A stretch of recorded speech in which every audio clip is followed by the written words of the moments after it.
All set. And racing away.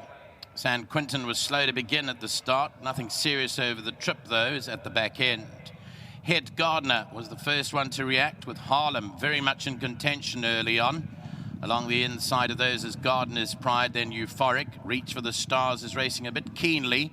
Slainte crosses the finishing line for the first time, about 5 or 6 lengths off them. Along the inside is Rainbow of Roses. Home Reef is second to last, and San Quintin will be the trailer. 8 or 9 off them now as they go to the first corner. And it's Head Gardner dictating matters up front under Craig Zaki. Led it by a length and a half from Harlem, who's racing handy today as opposed to last time out. Gardner's Pride is racing along the inside, then Reach for the Stars and Euphoric. They followed by Slainte, who's racing in 6th position and about 6-7 lengths off the leader. Rainbow of Roses, a shake of the reins for that one. Home Reef, second to last. And San Quintin is at the back, and there's 10 lengths in it from first to last as the runners work their way down the back straight. And they've gone through half the trip here with 1,100 meters left to go. It's still out in front, Head Gardner, led it by 2 from Harlem, and Gardner's Pride, no change in the order. Reach for the Stars is back away in 4th, and then Euphoric. A bit of a move forward from Slainte, 5 lengths off the leader, 2 lengths back to Home Reef and Rainbow of Roses, and San Quintin is still at the back end of the field, and now there's 8 to 9 lengths covering them first to last as they run down the side of the course with just over 600 to go. Now it starts to hotten up front. Head Gardner's the leader by a length. Harlem is in close contention, about to strike the front towards the inside. Gardner's Pride. On the outside, Home Reef has made up a whole stack of ground. In behind that, Reach for the Stars, 400 to go.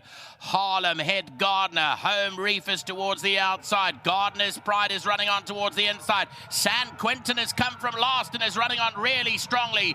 Down the inside, Slainte. It's Slainte picked it up here. On the outside, San Quintin and Home Reef, but Slainte is going on strongly to give Sharon Kotson another winner, and Slainte won it by 3. San Quintin, Home Reef was 3rd, Euphoric in behind those. Then came Gardner's Pride, further back Reach for the Stars, and Harlem has crossed the line last. First, Rainbow of Roses, in fact, was the one behind Harlem at the finishing line. Here is the head-on replay. You'll see there's 4 or 5 of them in a line, but Slainte, 3 off the left-hand side. San Quintin's on the extreme outside for the Cactus family, but Slainte will maintain the victory here, and this will be his 4th from 20 starts. Cheers to Sharon Kotson. Cheers to her husband, Greg. They're having a fine birthday as Greg Kotson out here at Fairview today.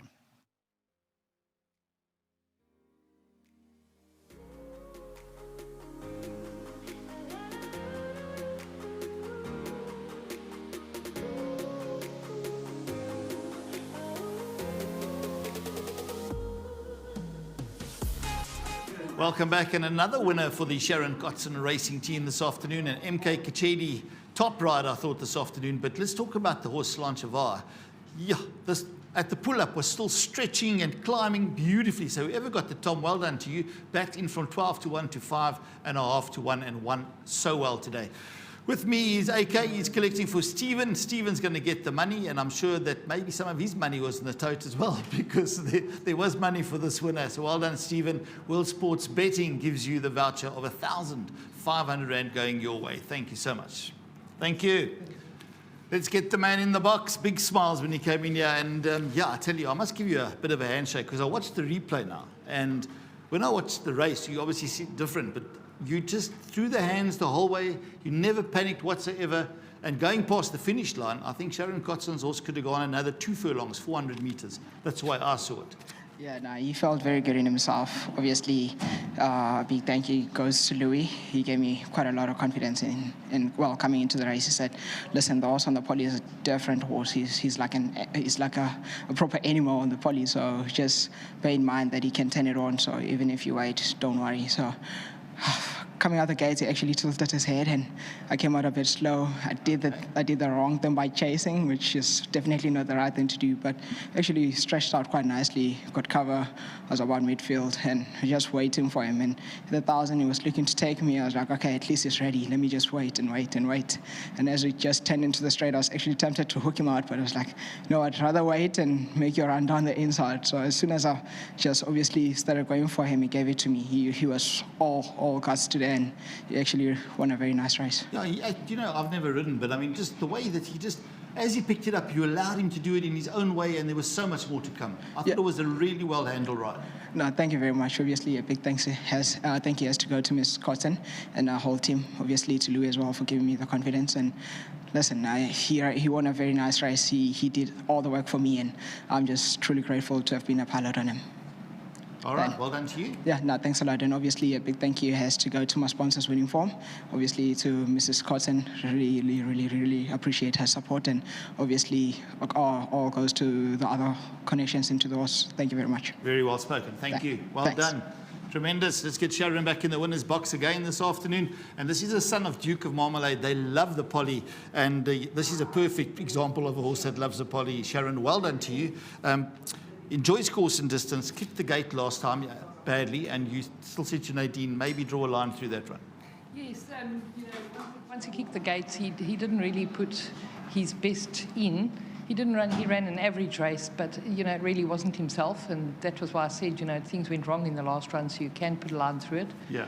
He definitely does love the Polly, and he does love the trip. I must say, very well done to. Katiedi, he's bred in a lot of places for me, and he's finally broken the ice, so hopefully that he's got many more to come. He's a nice, confident young rider, and I think he's got a lot more to come for him. I'd just like to say a big thanks to Jeremy Moon, Ashwin Reynolds, Gerald Francis, Indran, and Sivi. They've supported him from the get-go, and it's always nice to have another winner for them as well. Don't forget yourself. You're also a part owner. Yes. Well, I'm the trainer, so actually I don't count. And then I'd just like to say well done to Black Swan for breeding the Duke of Marmalade. He's done really well, and I think the older he gets, the better he's going to go. He's strengthened up now, and he's matured now, so he knows what racing's all about. That's positive feedback. Nice to hear about that. And it's like Nadine was saying to me after the race. She said, Neil, this was my first choice, initially studying form. Yeah, so always had a bit of a squeak. And I'd just like to say thanks to my sponsor, World Sports Betting. Well done, Sharon. Thank Sharon you. Kotzen racing in the winner's box the second time this afternoon. We've had 4 races, and we haven't had a Greef or Smith winner. We've had 2 Kotzen winners, and some of the other trainers getting a bit of a show in this afternoon. You've still got a chance to dance for the second leg, or the second jackpot. First leg comes up in race 5.